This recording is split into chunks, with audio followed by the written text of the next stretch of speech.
Class 4 EVS chapter 5 Anita and the honey बीज। अनीता की मधुमक्खियाँ। अनीता नाम की एक लड़की है, वो मुजफ्फरपुर ज़िले के बोचाहो गांव में रहती है जो बिहार में है। और किस तरह से उन्होंने बड़ी स्ट्रगल करके अपने जीवन में अपने स्कूल जाने का सपना पूरा किया वो, और साथ ही इंडिपेंडेंट हुई, अपने पैरों पर खड़ी हुई। उन्होंने मधुमक्खी पालन करने का अपना व्यवसाय चुना। ये एक बिल्कुल ट्रू कहानी है अनीता की, जिसको कि एक गर्ल स्टार, चमकता सितारा भी कहते हैं। तो ये एक साधारण लड़की की एक असाधारण कहानी है। तो चलिए अनीता के बारे में और जानकारी प्राप्त करते हैं। Let's start. तो अनीता अपने बारे में बताती हैं कि जब वह छोटी थी तो उनका स्कूल जाने का बहुत मन करता था और वो दिन भर बकरियां चराने का काम करती थी, लेकिन उनके जो पेरेंट्स थे उन्हें लड़कियों का स्कूल जाना बिल्कुल पसंद नहीं था। और एक दिन कैसे उन्होंने स्कूल के अंदर झांक कर देखा और वो खुद को रोक नहीं पाई और क्लास में जाकर चुपचाप से बच्चों के पीछे बैठ गई। और उनको वहाँ बहुत अच्छा लगा, स्कूल में जो वो पढ़ रहे थे बच्चे और स्कूल में क्लास, ये सब उनको बहुत अच्छा लगा। तो उन्होंने हिम्मत करके अपने पेरेंट्स से स्कूल के बारे में बताया और अपने पढ़ने की बात कही। तो उनके पेरेंट्स ने मना कर दिया। फिर उनके गांव की एक टीचर ने उनके पेरेंट्स को समझाया कि पढ़ना लिखना कितना ज़रूरी है। उन्होंने बताया कि 8वीं क्लास तक तो पढ़ाई का कोई खर्च ही नहीं आता है और पढ़ना तो सब बच्चों का अधिकार है। तो फिर उनके जो पेरेंट्स थे अनीता के, वो मान गए और उन्होंने स्कूल जाना शुरू कर दिया। वो कहती हैं कि उनके नंबर तो बहुत ज़्यादा नहीं आते थे, लेकिन वो काफ़ी कुछ क्वेश्चन टीचर्स से पूछा करती थीं।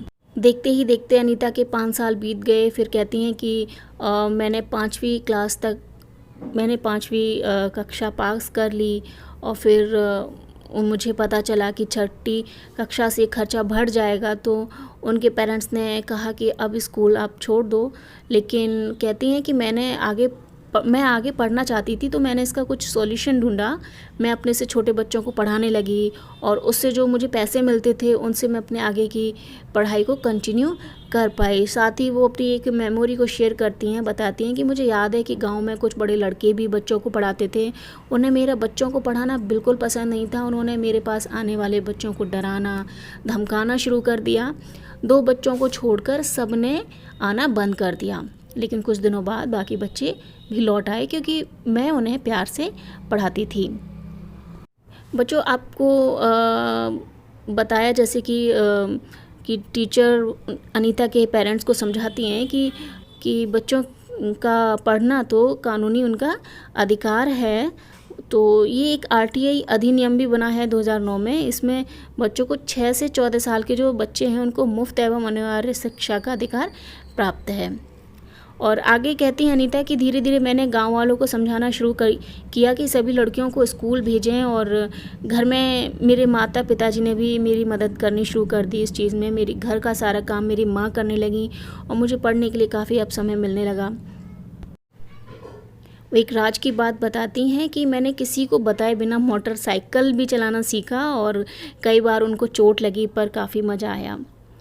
अब स्कूल से लेके मधुपालन तक उन्होंने कैसे सफ़र किया, इसके बारे में बताती हैं कि उनके इलाके में बहुत सारे लीची के पेड़ हैं। लीची के फूल मधुमक्खियों को अट्रैक्ट करते हैं, इसलिए यहाँ कई सारे लोग मधुमक्खियों को पालकर शहद बनाने का काम करते हैं। तो मैंने सोचा कि क्यों ना मैं भी यह काम कर लूँ। तब मैंने गांव में मधुमक्खी पालने की एक सरकारी कोर्स में पार्टिसिपेट किया। कोर्स में भाग लेने वालों में मैं अकेली लड़की थी। ट्रेनिंग में मुझे पता चला कि अक्टूबर से दिसंबर तक का समय जो है मधुमक्खियों के अंडे देने का होता है। मधुमक्खी पालन शुरू करने का सबसे अच्छा समय यही होता है। तो मैंने मधुमक्खी पालने का कोर्स कर लिया, लेकिन अपना काम शुरू करने के लिए मेरे पास रुपए नहीं थे। मैंने कुछ समय तक इंतज़ार किया, बच्चों को पढ़ाकर 5,000 रुपये बचाए। इन रुपयों से मैंने मधुमक्खी पालन के 2 बक्से खरीदे। एक बक्से की कीमत 2,000 थी। बाकी बचे रुपयों से मीठा घोल बनाने के लिए चीनी और छत्ते को साफ़ करने के लिए दवाइयाँ भी खरीदी। अब सितंबर का महीना था। दिसंबर तक मेरे पास इतनी मधुमक्खियाँ हो गईं कि 2 बक्से कम पड़ने लगे। मैंने 2 बक्से और ख़रीदे। मुझे मधुमक्खियों के बारे में ज़्यादा अनुभव नहीं था। कई बार मधुमक्खियों ने मुझे काटा भी, इससे मेरा चेहरा और हाथ सूज जाते थे, दर्द भी बहुत होता था। पर कहती किससे, क्योंकि ये काम तो मैंने अपनी ही इच्छा से शुरू किया था। अनीता रोज़ साइकिल से कॉलेज जाती थी। कॉलेज गांव से 5 किलोमीटर दूर शहर में है और कहती हैं कि जब मैं कॉलेज आती हूँ तो माँ मधुमक्खियों के लिए चीनी का घोल तैयार करती हैं, पिताजी मधुमक्खियों की देखभाल करते हैं और बक्सों से शहद निकालते हैं। तो बच्चों, अब तो आप अच्छे से समझ ही गए होंगे, जान ही गए होंगे कि अनीता कौन है, ठीक है। और साथ ही साथ अब अनीता को गांव के लोग भी अच्छे से पहचानने लगे थे। वो गांव की सभी मीटिंग्स में जाती थी, लोगों को समझाती थी कि पढ़ना सबके लिए कितना ज़रूरी है। कई बार लोगों पर हंसते भी हैं, लेकिन अनीता को अपना काम करना है और वो वही करती हैं जो वो चाहती थी। अनीता होलसेलर बनना चाहती थी, जिससे वह मधुमक्खी पालने वालों को शहद का सही कीमत दिलाने में मदद कर सके। तो बच्चों, ये थी अनीता की कहानी, जिसको कि इनकी मेहनत की वजह से इन्हें गोल्ड स्टार भी कहा जाता है। तो चलिए अब आपको हम बताते हैं मधुमक्खियों के बारे में। तो चलिए बच्चों, अब मधुमक्खियों के बारे में और जान लेते हैं कि आखिर ये शहद कैसे बनाती हैं, कैसे काम करती हैं। बच्चों, क्या आपको पता है कि हर छत्ते में एक रानी मक्खी होती है जो कि अंडे देती है, और छत्ते में कुछ नर मक्खी भी होती हैं। छत्ते में बहुत सारी काम करने वाली मक्खियाँ होती हैं जो दिन भर काम करती हैं। इनको हम वर्कर भी कहते हैं।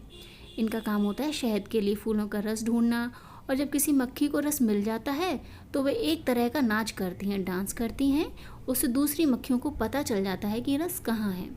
वे रस से शहद बनाती हैं, छत्ता बनाने का काम भी करती हैं, और शहद से छत्ता बनाने का जो काम होता है वो वर्कर भी का ही होता है।